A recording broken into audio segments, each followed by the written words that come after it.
Hey,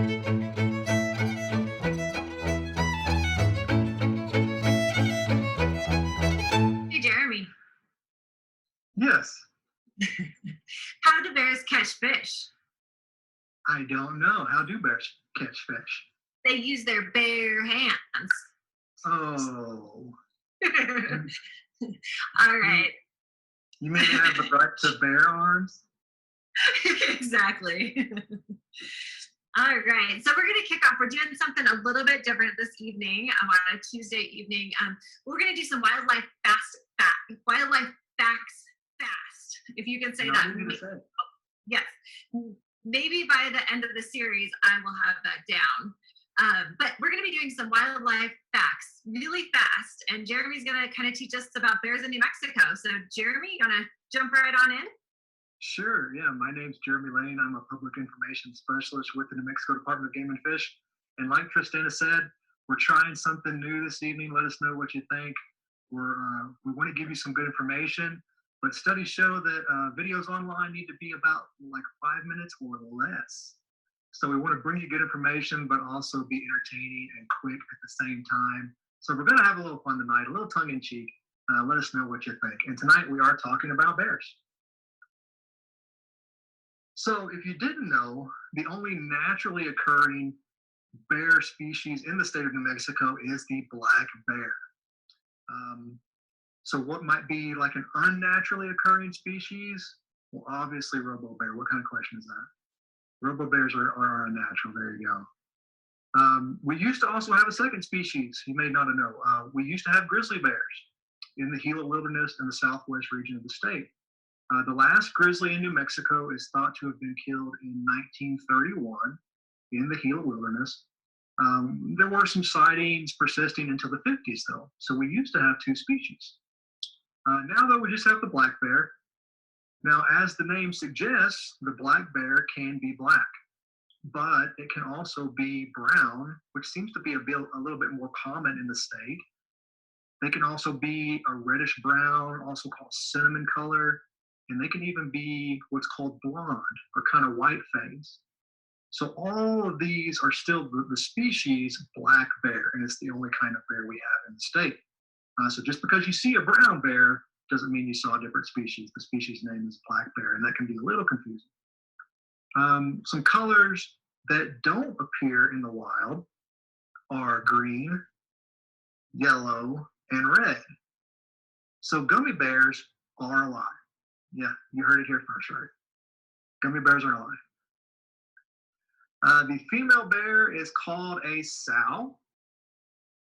The young bears, and there you see different colors, are called cubs. And the female can give birth to one, two, three, I think even quintuplets, up to 4 or 5 are not unheard of, but very unusual. But they can give birth to multiple cubs. And the big males are called boars, which is something you're probably also calling this presentation already. Maybe, maybe not. We'll see. Here you see bear tracks, and then here you see bear snacks. Important to differentiate those two. Hope you're taking notes. But really, what do bears eat? Bears are omnivorous. And as you already know, that means that they eat people who use big words, obviously. No, they eat both plants and animals. So what are some things that black bear like to eat? They eat berries, they eat roots, they eat insects, they eat carrion, which is dead stuff. They like acorns that our oak trees produce, wild strawberries. Some interesting things that you may not know that black bear eat. Black bears eat a lot of grass. Yeah, no munch on grass. They also eat elk calves.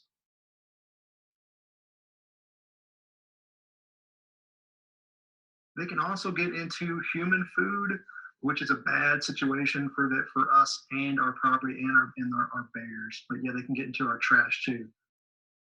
And usually, if a mom has cubs, guess what the cubs are learning at that point too? One study out of Colorado found that when bears are eating human food, our waste, their reproduction rates increased. They were having more babies, but they were spending less time in hibernation and they were aging faster. So that's no good for anybody. You might have heard the expression before that a fed bear is a dead bear, and it's a true one. And what this is trying to relate is that once a bear has associated humans or human habitations with getting food, they become a danger to people. You cannot relocate that bear at that point because it could be a danger to the people wherever you move it to. So at that point, the bear has to be euthanized. So never feed a bear, and also make sure you're doing the right things with your trash. So how do we prevent this picture here? Trash strewn all over a driveway. Don't put your garbage out until the morning it's going to be collected. If it's out there sitting all night, animals can smell that. Don't overflow already filled trash areas. So if you're finishing your hike and you're going to throw away some trash and the garbage can is already overflowing, pack it out. Take that with you. Don't add to the mess. Don't leave your pet food outside unattended. Again, that's a very pungent smell that the wildlife, especially bear nose, is super complex and strong, can smell from a long way off.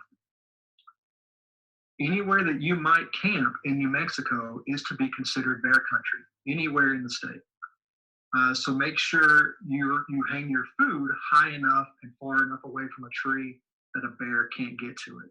That's just safe. And just to be extra safe, put the kids up there too. Why not? You need to make sure you keep your pets leashed.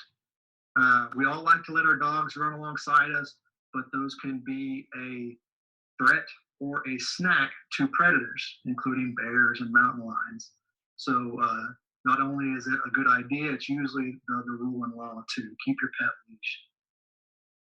If you encounter bears, though, on your hike, on your camping trip, what are you supposed to do? Slowly back away.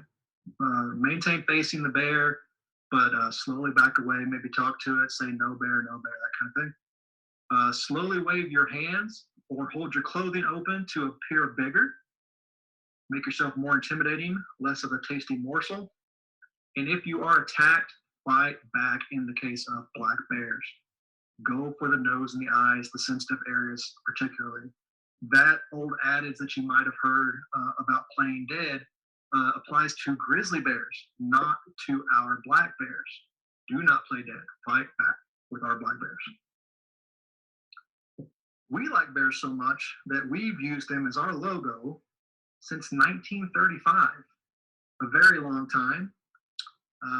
The agency has been around a lot longer than that, and you probably feel like I've been talking even longer. So that was our wildlife facts for the evening. That word. So let us know in the comments what you think. If you like this lighter side of things with a little dose of information on top, and let us know your favorite bear facts, what species you'd like to see next, questions about bears, all that good stuff in the comments. Hey, Jeremy. Yeah. What's a bear's favorite shoe? A shoe? What is their favorite shoe? They prefer to go barefoot. Oh, I don't know if our viewers might think this is unbearable at this point. It might be a little unbearable. So we will wrap it up and see you guys in a few weeks with some more wildlife facts fast.